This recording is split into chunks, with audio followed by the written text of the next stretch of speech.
flies that we're tying, again, are pretty much stapled for September in the Montana, West Yellowstone area. So quite a few of the club members are going there. Figured I'd tie 3 dry flies that are going to be the staple.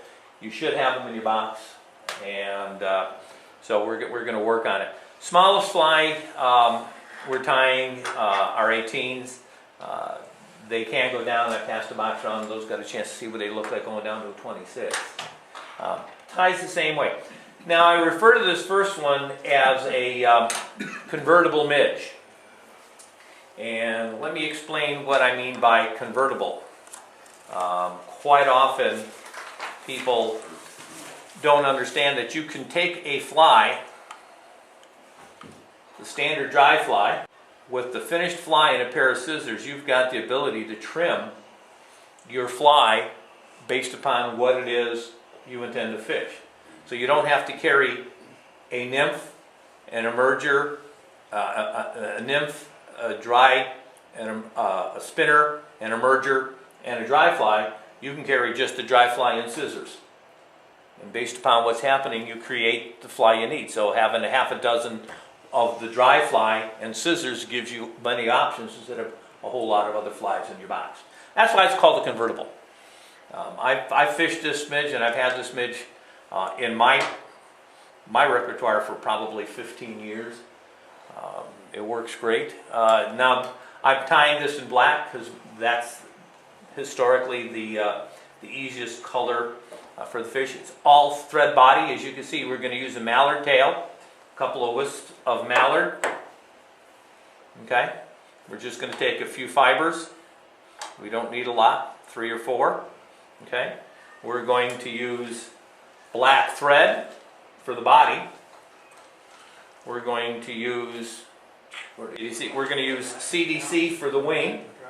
Okay, and we're going to use grizzly hackle for the dry fly hackle. So it's a pretty simple to fly because the majority of it's the thread.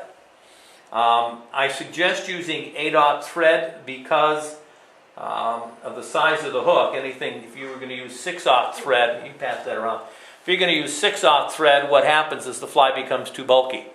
These are midges, and if you've ever seen a midge, actually held onto the chironomids, taking a look at them, they're extremely thin. In fact, one layer of thread on the hook makes the fly fatter than the actual insect is.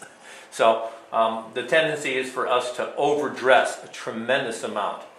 So I'll tie one first, and then we'll tie one together and kind of roll through this thing. I always debarb my hooks before I tie the fly.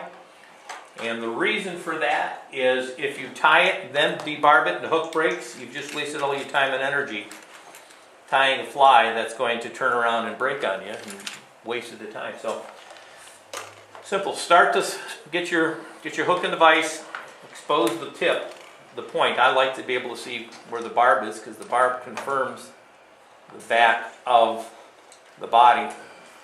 There we go. I'm going to start our thread about 1/3 of the way back from the eye.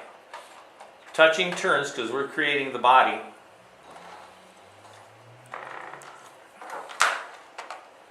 All the way to the rear. We're going to grab... Are we tying along now? No, we're not tying along with this. I'll do this first. Then you're going to grab 3, maybe 4 barbels from the mallard. You don't need any more than 3 or 4 because fish don't count. Okay, you're going to tie those in at the rear. I always tie it long because I find it's easier to shorten it instead of trying to measure it exact. If you need to measure, you can use your scissors as a gauge. There's the hook gate. There's the hook gate, and you're fine. Right? Then touching turns of thread right back up.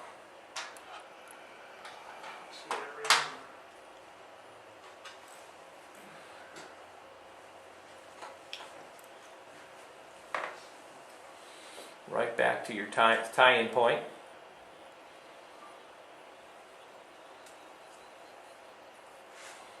Cut your thread. Cut your mallard because you don't need it anymore. At this point, you're going to take your CDC. Now, I don't like dealing with a couple of these as a center shaft because the center shaft is too stiff. So what I do is I'll grab my CDC off to the side, grab a small bundle. And you like the butt end. Well, I'm trying to grab the longer fibers. You can see where I've grabbed here on the longer fibers because I'm looking for the longer ones. And then I'm going to tie it in.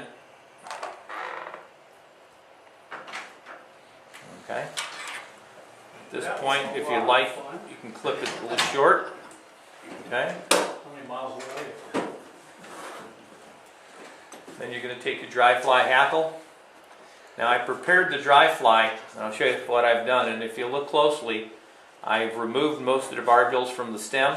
Plus I also want to take a couple of barbules off the first side that's going to hit the stem. So if you can see it, I have some barbules down here, and at the top end I've removed it. The reason for removing it from the other side is it helps the feather lay straighter when you lay it down. In other words, the first fibers that hit, can you see, if you look real close, you'll see the first fiber splitting actually just directly away from me at a 90 degrees away. Therefore, I end up with one full turn straight on top, 2, 3, up, 1, 2, 3. That's just to tie it down.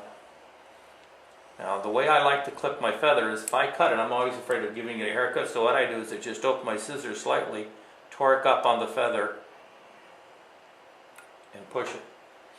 Only thing that cuts is the stem. I don't cut all the other fibers, right? Pull the hackle back, create the head, and then do a whip finish.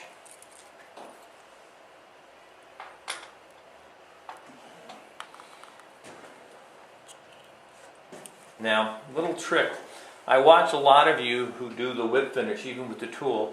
You pull the thread straight down. You never want to pull the thread down. I'll explain. I want you to notice where my thread torque is going. It's going that way. Oop, and it broke, but that's okay. My torque is in that direction. Let me explain why you want the torque in that direction. If I was going to wrap my thread around my hooks, right? And if I go to pull that thread down as I try to tighten it, watch what happens to the first few thread wraps I made. I loosen them because my thread is tightening, and these are going to be loose so that you end up pulling it tight. That's why whip finishes don't stay tight, because you end up loosening your first 2 or 3 turns, and it's just the last 2 or 3 turns that got snug because you pulled the thread down. So you always pull the thread parallel to the hook shank, and you'll end up with a tighter whip finish.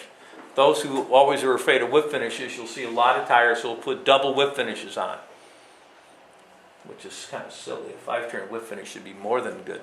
But that's what happens, is they put the torque in the wrong direction. So that's the convertible midge. There's nothing to this fly. That's why I chose 3 flies, because it takes just a moment to tie. If there was ever a guide fly midge, this is a guide midge fly ever. Okay, because it just takes, as you've seen, even with the explanation, it took, what, less than 5? Super simple fly.